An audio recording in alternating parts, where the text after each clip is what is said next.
Olá, pessoal! Estamos de volta para a segunda parte do vídeo. Dessas questões, são 24 questões, as 12 primeiras estão no vídeo, parte 1. Agora, vamos finalizar a parte 2. Questão 13, confere aí. São características da primeira geração do romantismo brasileiro, exceto uma, ou seja, menos uma, né? E aí? Qual vocês acham que é? Exaltação da natureza e da liberdade? Faz parte da primeira geração. Indianismo, nacionalismo, ufanista, brasileirismo, né? Faz parte tem a linguagem, mas vai utilizar termos, né, da primeira fase, termos do tupi. Então, é uma característica da primeira fase, sim. Então, a letra E aí que é errada, tá? Porque egocentrismo e individualismo é uma característica da segunda fase do romantismo e não da primeira, ok? Vamos lá, questão 14. Ao final, se gostar desse vídeo, curte e compartilha, certo? Se houver dúvida, também pode colocar nos comentários. Questão 14, vamos falar sobre um movimento literário antirromântica. Qual é o movimento que surge contra o romantismo? O realismo, né? Aqui no Brasil, a gente teve o realismo, o naturalismo e o parnasianismo. Mas o realismo, que foi o primeiro que surgiu na Europa, ele surge contra os pensamentos do romantismo. Então, temos 3 proposições aí afirmando coisas sobre o romantismo. Vou ajustar aqui, tá? Mas vamos ver quais são verdadeiras. O positivismo e o determinismo e o darwinismo são ideias científico-filosóficas que fundamentam o pensamento da época. Verdadeiro.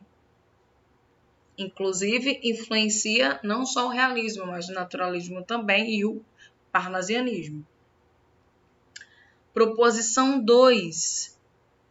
A prosa realista foi marcada pelo destaque do elemento psicológico no registro do tipo brasileiro no fim do Império? Verdadeiro.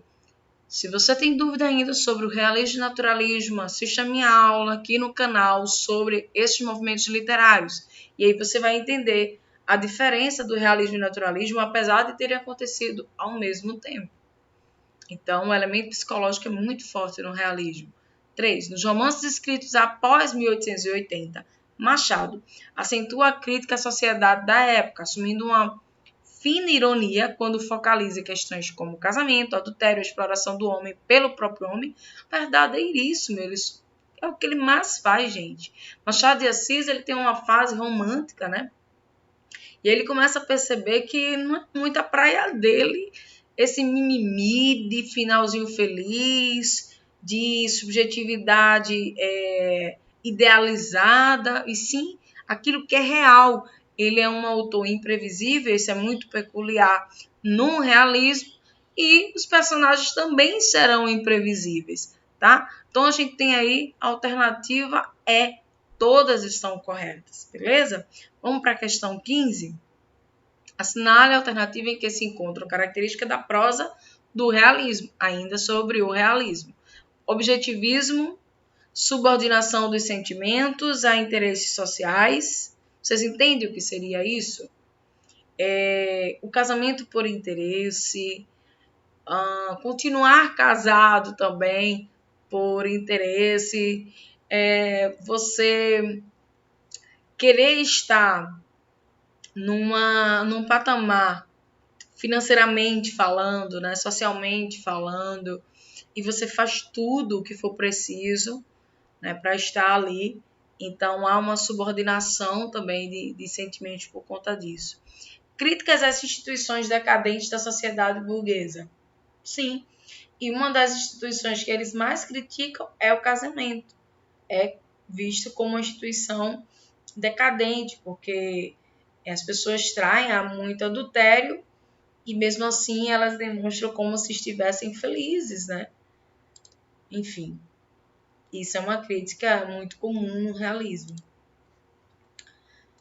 Então, letra A é a correta sobre o realismo, ok?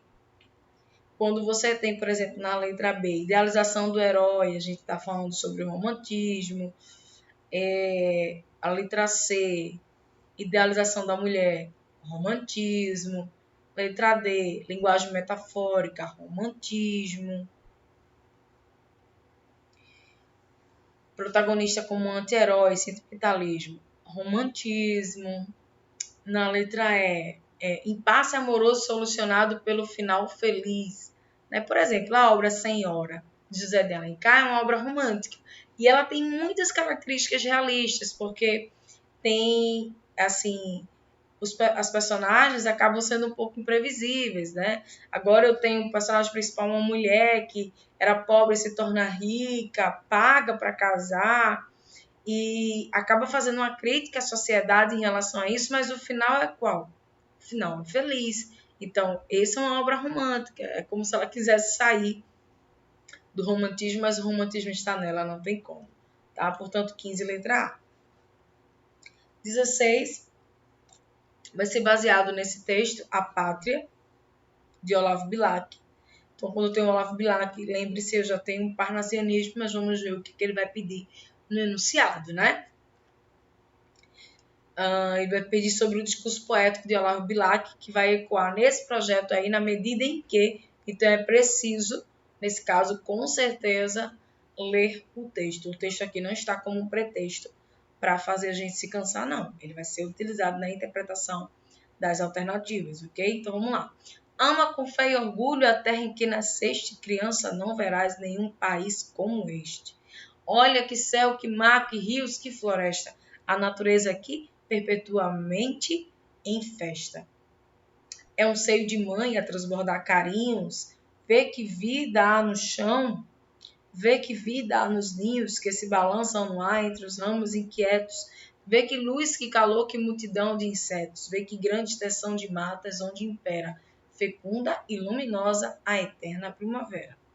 Boa terra jamais negou a quem trabalha o pão que mata a fome, o teto que agasalha. Quem com o seu suor a fecunda e umedece, vê pago o seu esforço e é feliz e enriquece. Criança, não verás país nenhum como este, imita na grandeza a terra em que nasceste. Veja como é importante para o parnasiano. Para o parnasianista, né, é muito importante a rima. E a rima dessas palavras, ela tem que ser, essas palavras, melhor dizendo, tem que ser de classes gramaticais diferentes, tá? Então se liga nisso. Outra coisa é a quantidade de sílabas também. Cada verso tem que ter a mesma quantidade de sílabas. O parnasiano é bem rígido quanto a isso. O formato da sua arte. Então, o poema Pátria harmoniza-se como um projeto ideológico em construção na primavera republicana. O discurso poético de Olavo Bilac ecoa esse projeto na medida em que, letra B, a prosperidade individual como a exuberância da terra, independente de políticas de governo. E é isso, tá, gente? É muito comum o parnasiano ele não se preocupar com as questões sociais, ok? Vamos lá.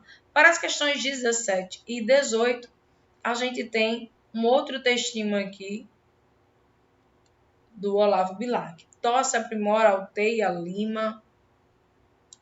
É tudo assim, ó. Acabou ficando a mais, mas vou deixar assim mesmo. No verso de ouro engasta a rima com um rubi. Quero ver que a estrofe cristalina, dobrada ao jeito do ourive, saia da oficina. Nos versos acima, a atividade poética é comparada ao trabalho do ourives, né? Aquele que trabalha com ouro. Porque para o autor, veja, aqui nesse poema, ele compara o ato de fazer um poema, a atividade poética, à atividade de um ourives. Então, gente, ele está chamando o poeta de um artesão, certo? Então, é assim, quando ele diz assim, tosse, aprimora, alteia, lima, ele vai fazer isso, ele vai mexer no ouro mais para cá, queima, dissolve, deixa esfriar, vai formando, né, tendo formas aquele objeto, e aquilo dá trabalho quando não está bom, tira, põe. É isso que ele vai fazer no próprio poema. Dá trabalho, mas no final fica uma obra de arte perfeita, linda. Então, 17, letra B.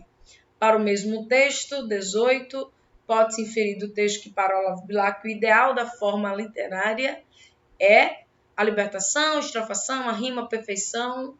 Letra D, a perfeição. A obra de arte, a forma, a arte dele tem que estar perfeita. Essa é a característica principal e forte no parnasianismo. A arte pela arte. Ainda sobre o parnasianismo, questão 19, parnasianismo e simbolismo, tá? A gente põe verdadeiro ou falso e depois assinala a sequência correta. Vamos lá, então. O parnasianismo é uma manifestação vigorosamente anti-romantismo, já tinha dito isso aqui, por isso a presença do culto extremo da forma. Perfeitamente. Verdadeiro, tá? A origem do parnasianismo é na Inglaterra, onde foi lançada em 1866 uma coletânea chamada Parnasse Contemporain. Então, também isso vai ser verdadeiro? Olha, ele surgiu nessa coletânea, mas não na Inglaterra, na França, por conta de uma palavrinha, gente. Complicado, né? Então, por conta de uma palavrinha, questão falsa. C. Sobre os poetas simbolistas, percebe-se que na França, em Portugal e no Brasil, suas características são muito parecidas e bem próximas dos poetas parnasianos. Nada a ver. O simbolismo é um movimento literário subjetivo, apesar de não se preocupar muito com o social, não tem assim uma preocupação extrema com o formal, a língua. O seu contexto é mais transcendental, metafísico e espiritual. E isso não tem nada a ver com o parnasiano. Então, falso também. 4 aí. Os simbolistas preservaram a preocupação com a versificação dos parnasianos? Sim. Eles preservaram no sentido de que eles continuaram escrevendo em sonetos, igualmente aos parnasianos. Mas, desejosos de manter um clima de mistério e fluidez, optaram por ritmos musicais e insinuantes. Com certeza. Se você tem assim, um movimento literário tem como característica a musicalidade, o simbolismo. Então, essa é verdadeira. Missal e Broquéis são duas obras, né? Uma é poesia e outra é prosa. São as mais importantes obras de Alfonso de Guimarães, de Cruz e Souza, poeta que inicia o movimento simbolista no Brasil. Então, Cruz e Souza, ok, pessoal? Letra B, porque essa é falsa. Então, 19, letra B. 20. Quanto ao simbolismo, assinale a alternativa correta. Então, essa eu acho que vai ser mais fácil aí, né? O objetivo declarado dos poetas desse movimento literário era só um: desenvolver a beleza formal, a poesia. Não, isso é parnasiano. Eu vou parar por aí. Porque se dizer que é só um, lógico que não, o objetivo não era esse. Letra B. A preocupação dos artistas desse período não é mais a análise da sociedade. Isso, eu disse, né? Que tanto o parnasianismo quanto o simbolismo há uma alienação social. O foco deles não está no social. O principal interesse é a sondagem do eu, sim, o eu profundo, a decifração dos caminhos que a intuição e a sensibilidade podem descortinar perfeitamente, né? Analisar o inconsciente, o subconsciente. Se ainda tem dúvidas sobre o simbolismo, também você pode assistir minha aula aqui no canal sobre o simbolismo e tire todas as suas dúvidas. Se ainda houver dúvida, escreve um comentário.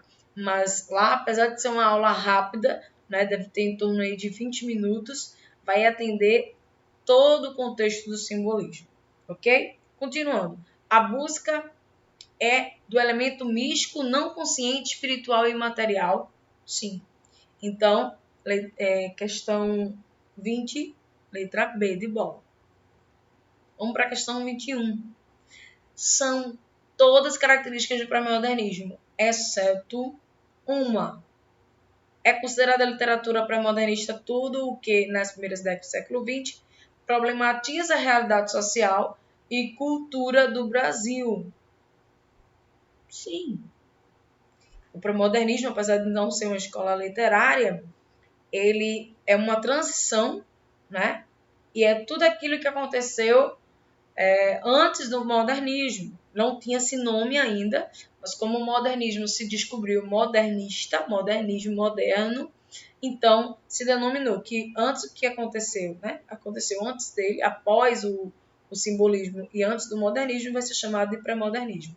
E isso, esse período de transição é entre 1901 a 1920, 21, tá? Quando começaram as manifestações artísticas modernas. E para fixar o modernismo foi a partir da primeira a Semana de Arte Moderna, né? A primeira fase ela vai ser autenticada nesse período. A primeira fase do modernismo, tá? Então, a letra A, correto. Letra B. A busca por uma linguagem mais simples e coloquial é uma das preocupações dos escritores pré-modernistas, especialmente o escritor Lima Barreto, um de seus principais representantes. Verdadeiro, né? Quer entender um pouco melhor? Assista a minha aula sobre pré-modernismo, ou você também pode ler a obra O Triste Fim de Policarpo Quaresma, de Lima Barreto. Você vai ver que a linguagem é muito mais acessível e do dia a dia. Letra C. O período pré-modernista foi marcado pela convivência entre várias tendências artísticas, ocasionando uma espécie de sincretismo cultural. Falso. O que é sincretismo cultural? É uma mistura de culturas. E o pré-modernismo ele não vai fazer isso. E ele não vai sofrer aí essa mistura de tendências artísticas. Simplesmente o pré-modernismo estava se descobrindo em uma tendência mais brasileira, em busca da sua identidade. Na verdade, os pré-modernistas, né, eles não sabiam ainda que caminho percorrer direito, eles estavam se descobrindo, mas sabiam que não queriam, que eram os modelos clássicos, os modelos de movimentos literários anteriores. Portanto, falso é a letra C. Questão 22 diz assim: assinar a alternativa correta para as características do modernismo de 1922, também chamado de fase heróica, né? Semana de Arte Moderna que eu acabei de falar para vocês. Certo? Então vamos lá. Espírito polêmico e destruidor. Corretíssimo. Além da polêmica, era destruir, desfazer, romper com o modelo clássico, especialmente o parnasianismo.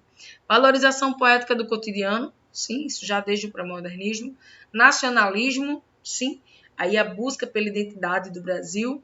Busca da originalidade a qualquer preço. Originalidade porque há um cansaço, há essa quebra, a busca de ter a própria identidade brasileira é parar de imitar a Europa.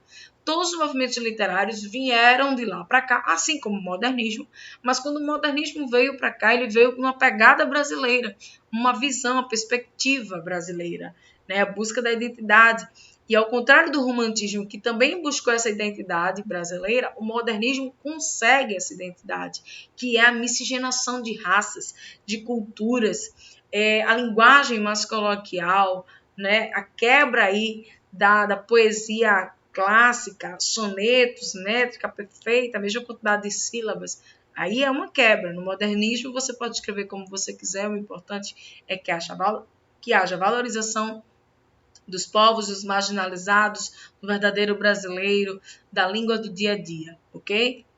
Então, questão 22, letra A. Questão 23, agora sobre a segunda fase do modernismo, é correto afirmar 5 proposições, vamos ver as verdadeiras. Foi caracterizada no campo da poesia pelo amadurecimento e pela ampliação das conquistas dos primeiros modernistas. Perfeitamente. Na primeira fase, a gente tem, sim, prosa, mas a primeira fase ela é muito mais evidenciada a partir da poesia, que faz críticas, não é? E valorização do Brasil, da linguagem, como eu falei, e é uma linguagem muito acessível, a gente consegue muito entender, é muito gostoso de ler. 2. Valorização de uma linguagem rebuscada? Não, né? Eu já paro por aí, porque o 2 contradiz a 1, então já sei que a 1 é verdadeira. 3. Os poetas do período tinham liberdade para escolher formas, como o soneto ou o madrigal, sem que isso significasse uma volta a estéticas do passado, como o parnasianismo. Sim, na segunda fase, a gente tinha, né, A poesia e prosa, como eu falei, mas a poesia houve um amadurecimento na segunda fase, como também essa afirmação 3 é verdadeira. Por quê?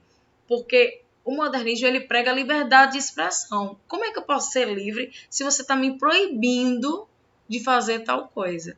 Então, eu sou livre de escrever até como os parnasianos escreviam. Agora, foi importante a primeira fase do modernismo para quebrar esse clássico, né, esse modelo clássico do parnasiano, para que você fosse livre, né?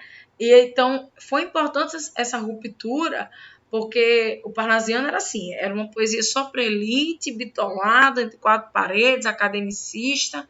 Então você rompe com isso, conhece outros meios artísticos, outras veias artísticas, outros modelos de arte, e aí na segunda você conhece o todo e agora você pode escolher aquilo que é mais a sua cara, aquilo que é a sua identidade. Então na segunda fase eles eram sim mais livres para escrever como queriam.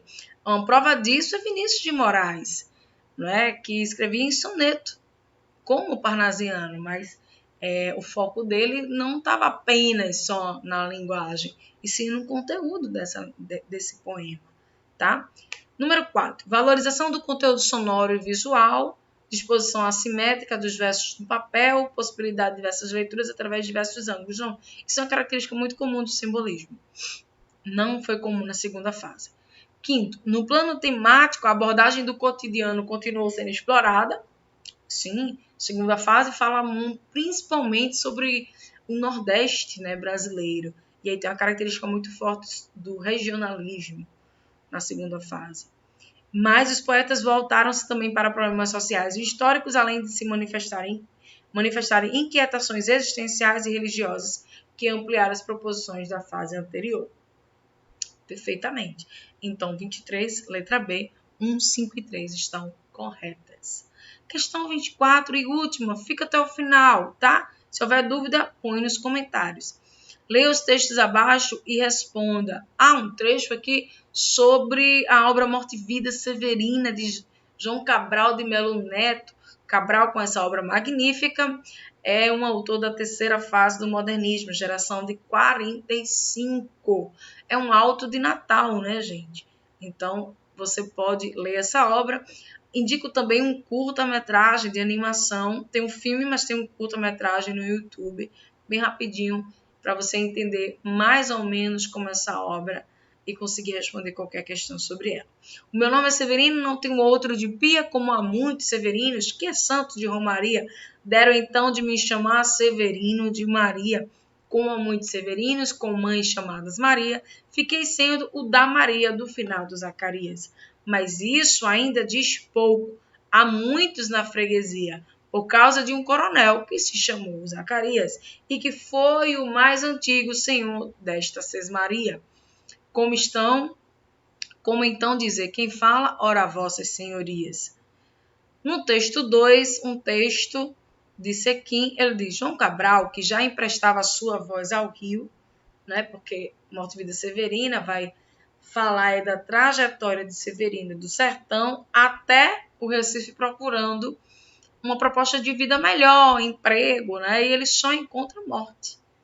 Então, ele vai até o Recife, senta no Rio Capibaribe, né, conversa com Capiba, enfim. Então, vamos lá.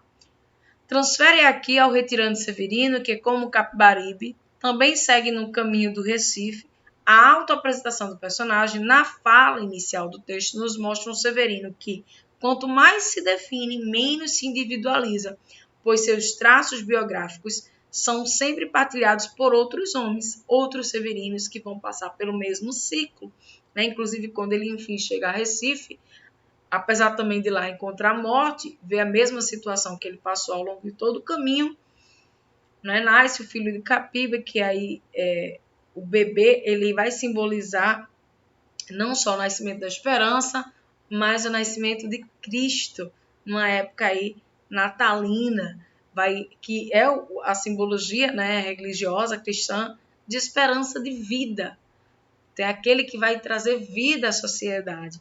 Então, ao mesmo tempo, ele volta para casa, né? Ele volta para qualquer outro lugar, como todos os outros severinos, agora com esperança. E isso é um ciclo na vida de todo severino, de todo pobre, tá?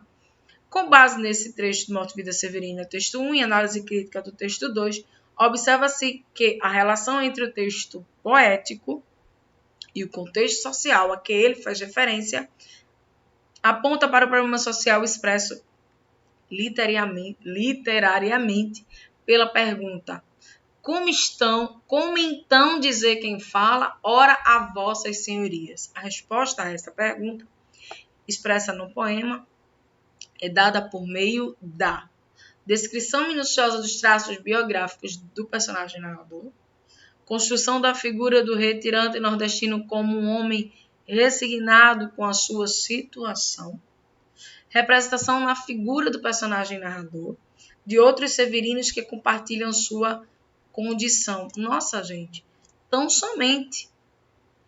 E isso é baseado, veja, o texto 2, ele faz uma análise crítica e acaba se baseando até na última pergunta mesmo. Como então dizer quem fala? Se eu não sou individual, se eu não sou único, ora, a vossas senhorias, se há tantos severinos. Então, é a representação na figura do personagem narrador, né, de outros severinos que compartilham sobre essa mesma condição de vida. Ok, pessoal? Então, questão 24, letra C, a gente fica por aqui. Se houver dúvida, se gostou, curte, compartilha, comenta se houver dúvida, até se gostou também. E até a próxima aula.